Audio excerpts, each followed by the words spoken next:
Здравствуйте, мои дорогие! Я снова рада видеть вас на своем канале. Ну что, девчоночки, сегодня новый урок. Поехали!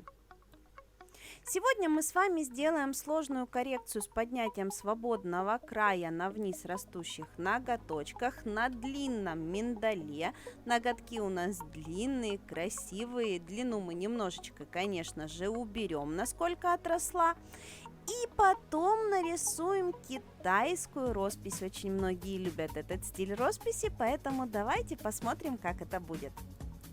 Как обычно, первым делом снимаем основную массу материала. В данном случае нам необходимо снять материал на ногтевом ложе и оставить максимальное количество материала на кончике, потому что кончики мы с вами будем поднимать.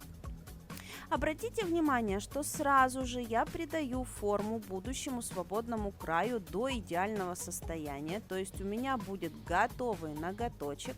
Сразу же на этом же этапе я максимально поднимаю нижние параллельки, насколько у меня получается, насколько мне дает это материал. И потом отодвигаю кутикулу, убираю птерики, наношу праймер, базовый гель, все как обычно. Благодаря тому, что у меня идеально ровная подложка, в принципе, можно сделать выкладку без опила. Взять материал средней консистенции, выложить в одну капельку, выровнять с переворотом руки, и у нас получится ноготочки в безопильной технике. Но я не очень люблю работать именно в таком виде, я больше люблю пилить ногти, поэтому в любом случае я их буду опиливать и не буду заморачиваться на этапе выкладки.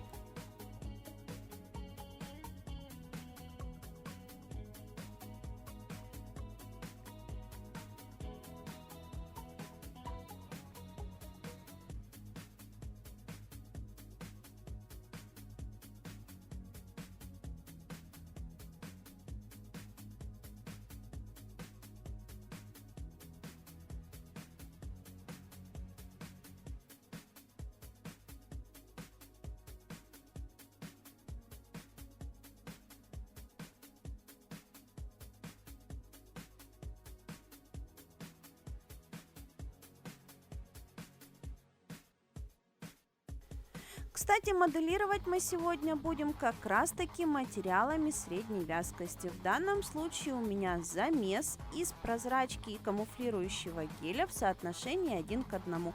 Получается очень красивый вот такой вот цвет полукамуфлирующего материала, который замечательно самовыравнивается и просыхает практически на любую толщину. Ну и как вы можете заметить, в принципе этим материалом можно выложиться и без опила, но мне не нравится, когда материал стекает на бока. Я его вижу, мне ногти кажутся пузатыми, мне вот этот вот изгиб, который получается путем переворота руки, тоже не совсем нравится. Я люблю немножечко другой боковой ракурс ноготочка. Поэтому в любом случае я опиливаю.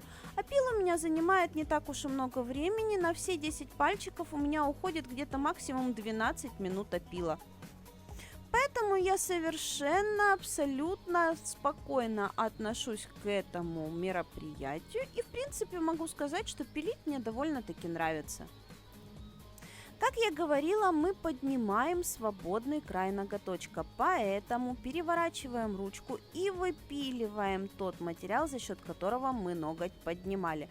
Заодно стараемся максимально выпилить натуральный ноготь, потому что он, в принципе, нам совершенно не нужен. Никакой нагрузки, никакого дополнительного укрепления он нам не дает. Ничего хорошего с ним не будет. Он единственное, что может делать, это начать отслаиваться изнутри от нашего материала. Ну и, соответственно, вы видели, да, ноготь у нас пористый, он впитывает в себя кучу всяких разных загрязнений и выглядит неэстетично.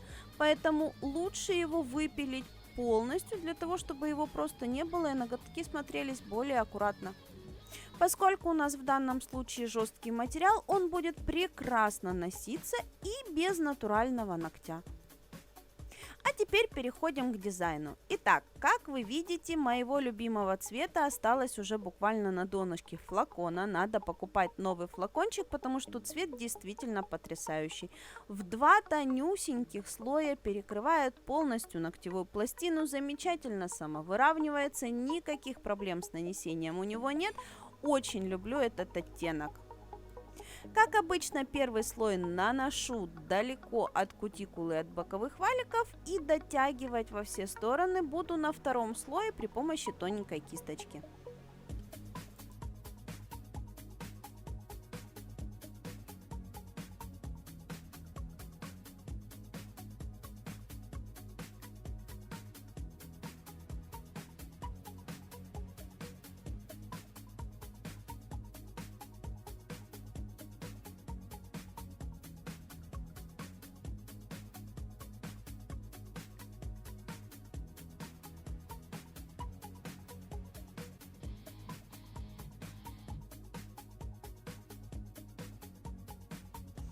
А теперь, конечно же, все самое интересное. Переходим к дизайну ногтей, то, ради чего я делаю ногти. Не ради того, чтобы сделать маникюр, не ради того, чтобы обрезать кутикулу, не ради того, чтобы попилить, а для того, чтобы на них порисовать. Поэтому выделяем для себя зону для дизайна. В данном случае белым гель-лаком вырисовываем ту зону, где будем располагать наши будущие цветы в технике китайской росписи. Кстати, китайской росписью эту технику называют только у нас. За границей никто понятия не имеет, что это китайская роспись, и все ее называют совершенно иначе. Кто ответит в комментариях, как же называют эту технику за границей? Мы с вами этот момент уже не раз обсуждали, и мне просто этот факт всегда интересен. Почему кто догадался назвать эту технику китайской росписью? Вот почему она называется именно так, а не как иначе? Может, кто-нибудь знает? Тоже напишите мне в комментариях, если вы знаете, кто и почему назвал эту технику росписи китайкой. Мы же тем временем вырисовываем основу нашего будущего цветочка. В данном случае рисуем пастами. Пасты очень хорошо пигментированы. Именно для этой техники росписи нам нужна очень хорошая пигментация. Потому что если пигментации у краски будет недостаточно, нам придется дублировать, нам придется проходить в 10 слоев, чтобы было ярко, чтобы было контрастно. А так мы в один слой вырисовываем наш цветочек, и у нас получается переход цветов, у нас получается игра оттенков, у нас получается светотени, которых нужно нам всегда добиться для того, чтобы цветочек смотрелся объемно.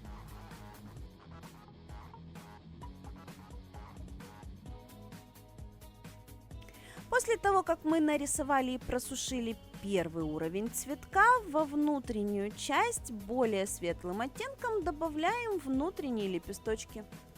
И здесь цветочек оживает и собирается сам по себе. Я никогда не знаю, что конкретно я буду рисовать. Я всегда рисую то, что нарисуется. В данном случае у меня нарисовались вот такие вот интересные цветочки. И, кстати, очень часто у меня спрашивают, как же вы так в эфирах крутите типсики, как вы потом будете рисовать на ручках клиента, руки у клиента так не крутятся. Итак, внимание, смотрите, как крутятся руки у клиентов. Замечательно выкручиваются на 360 градусов, только моя голова лезет в кадр. Но без этого, к сожалению, никак. После того, как мы просушили второй уровень лепесточков, набираем мелкие лепестки с совершенно белыми кончиками в самом центре нашего цветка.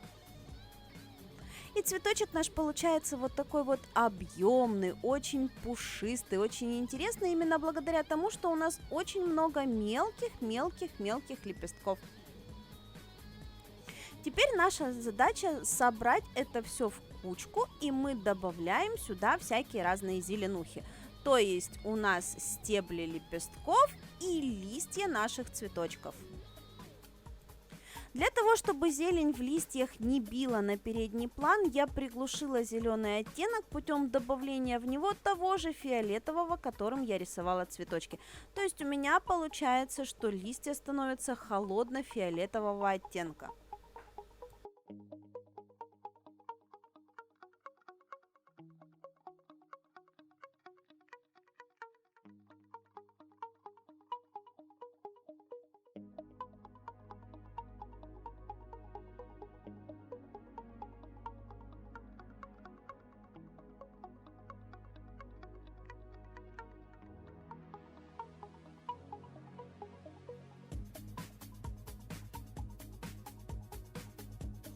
После того, как у нас собрана полностью наша композиция, переходим к небольшой прорисовочке. Тоненько, кое-где белым цветом выбеляем самые передние, самые объемные лепестки нашего цветочка.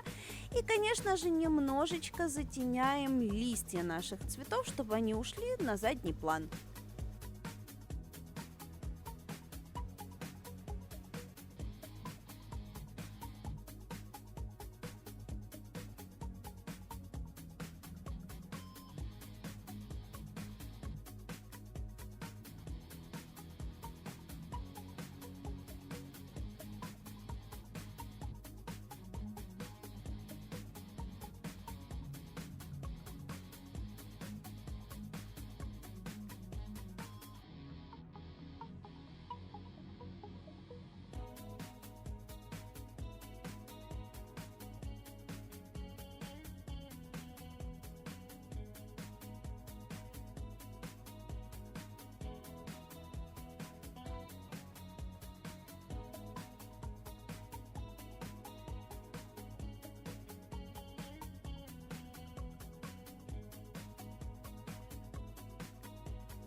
Перекрываем наш дизайн финишем, и в принципе на этом можно было остановиться. Но я решила еще поверх финишного покрытия немножечко бликануть белым цветом по самым-самым ярким месткам своего цветочка.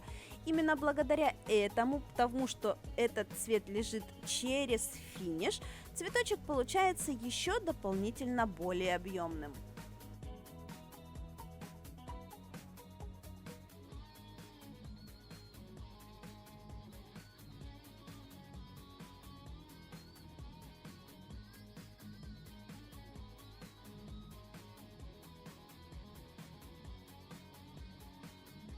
Итак, вот такие вот потрясающие ноготочки у нас получились. Красивенная длина, очень хорошая форма, очень удобные ногти, клиентка с ними живет и радуется. Я же надеюсь, вам сегодня со мной понравилось. Надеюсь, вам было интересно и полезно, поэтому не забудьте подписаться на канал. Впереди будет еще много интересных роликов. Я же на сегодня с вами прощаюсь. Всем до новых встреч. Пока!